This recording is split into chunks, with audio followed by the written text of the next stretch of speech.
Hello, I'd like to acknowledge that I'm on Kaurna land here, and thank you for making me so very welcome.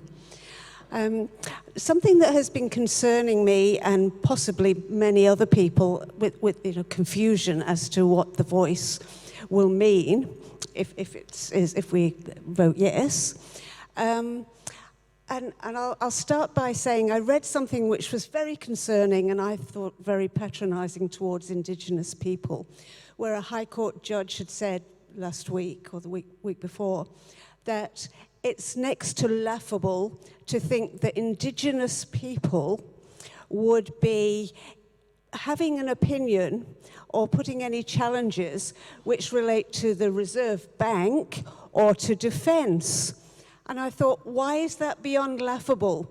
I mean, does anybody here think that it's laughable that you might have opinion on defence and the bank, the economy, with homelessness and cuts to services and all the social ills which Indigenous people are particularly affected by?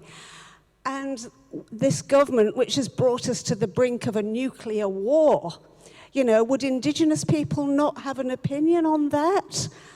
This is the greatest crisis possibly affecting humanity in our history.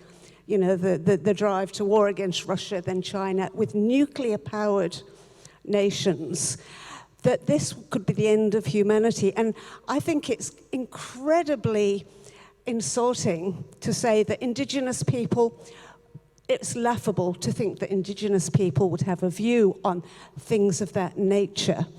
That's where I'm sort of coming from with my question about the capitalist governments internationally and here won't accept reforms on significant issues affecting Indigenous and, in fact, working class communities around the world.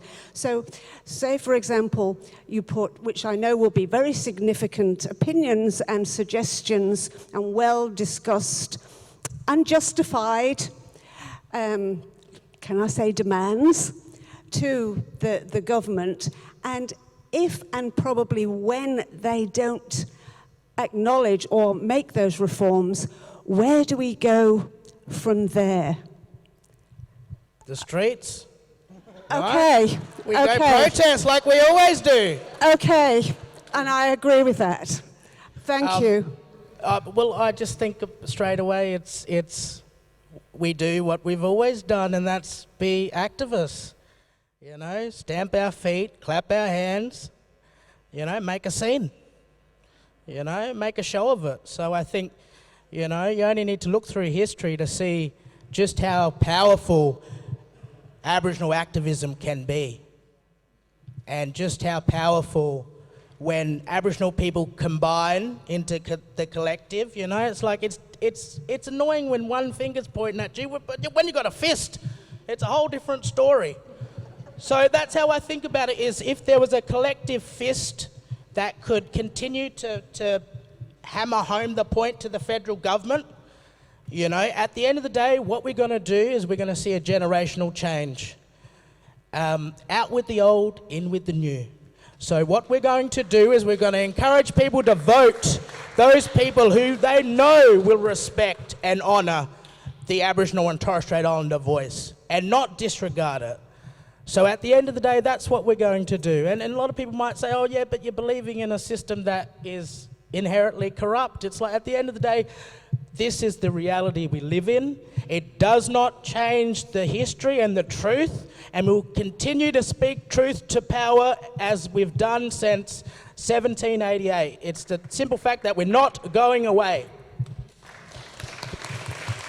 Thanks. Sorry, could I just add a little bit to that one, because there's probably important points of clarity for us to go forward with in understanding how this all flows out.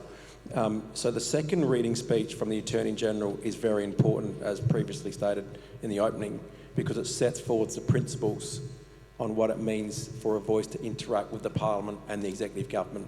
So all these other Australian and national security issues are not on the radars for a voice. The voice is intent to talk about issues that directly affect Aboriginal and Torres Strait Islander lives across the country. relating to incarceration, health, birth, policing, appropriate resourcing for general society outcomes, education, curriculum changes which include the appropriateness to include Aboriginal history and Australian history. Those contextual things relate to Aboriginal people. So the second reading speech, which was read by the Attorney General in the Federal Parliament, is the go-to piece to understand what is actually being put forward by the Australian government and what will be interpreted by the Australian High Court. Right, so that reading is very important. That's the first point of accuracy that we need to refer to. The second point is to go to what the design principles of what the voice model looks like, which we read through earlier, which are the voice will give independent advice to the Parliament and government. The voice will be chosen by Aboriginal and Torres Strait Islander people based on wishes of local communities. That's an important one because what has been also dispelled in the media is that the voice model is a model put forward by Aboriginal academics who want a permanent seat at the table. That's incorrect. The voice model put forward will be chosen by Aboriginal people in local communities, by Aboriginal representatives who think the best person are to represent them. And if that's an academic, well then so be it. But if that's someone who they connect with who can represent the communities better, well then so be it. That's for them to say, not for the media, not for politicians. The other point, the voice will be representatives of Aboriginal and Torres Strait Islander communities with gender balance and include youth. The voice will be empowering, community-led, inclusive, respectful and culturally informed. That culturally informed piece comes out of the selection process. It is up to Aboriginal communities to select their representatives who are informed and have cultural knowledge around their local regions to represent their people at the national level. The voice will be accountable and transparent, another important piece. Aboriginal communities and the broader Australian public are sick and tired of the waste of resources and the over-bureaucratic system that's already in place, which inhibit the intention of good policy and good reform and good funding to hit the ground for our communities. We want that to play out in a transparent manner where everyone's accountable for it, as we do with everything else that gets put through the Australian government. The voice will work alongside existing organisations and traditional structures. The voice does not overpower other existing structures. The voice sits alongside it and does not have veto power. So it can't overrule a structural system or a vote within the Parliament. It can only advise, and the government of the day and the politicians of the day still have the numbers to have the functional operations of the Parliament system. However, if our voice is not heard, they will be held to the Australian public standard, not the 3% standard. They're the important points of clarification.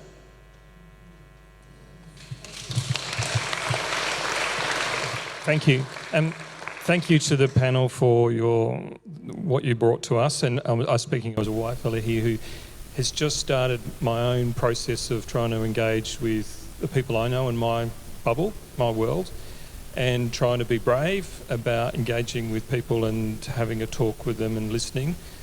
I'm a bit conflict averse, so as soon as I meet someone who is on the far other end of the spectrum to me, I kind of don't know what to say. I don't understand what a progressive no argument is.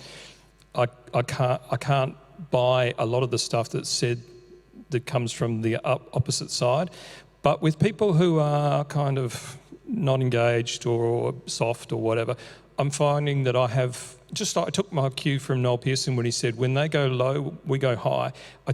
And so the way I've interpreted that myself is to say, the generosity of the call to walk together and the opportunity to be a better people, to come together and to find respect and love and sharing of this country makes our hearts, can make your heart feel bigger as compared to those people who want to focus. As I heard someone say, it's a bit like saying, we're going to build a bridge over the Sydney Harbour. Is that okay with you lot? And someone standing up and saying, well, I'm not very sure about whether the metallurgical constitution of the bolts is quite satisfactory, so I don't think we should do it. The idea that getting stuck in the detail is a place to be arguing. I find that as soon as I get there, I'm in trouble. But if I go to I go high, it helps, as distinct from getting stuck. But I also take the opportunity to thank you for everything you've said, because that helps me fill in some of the gaps when I do have to kind of get into the mess or the weeds.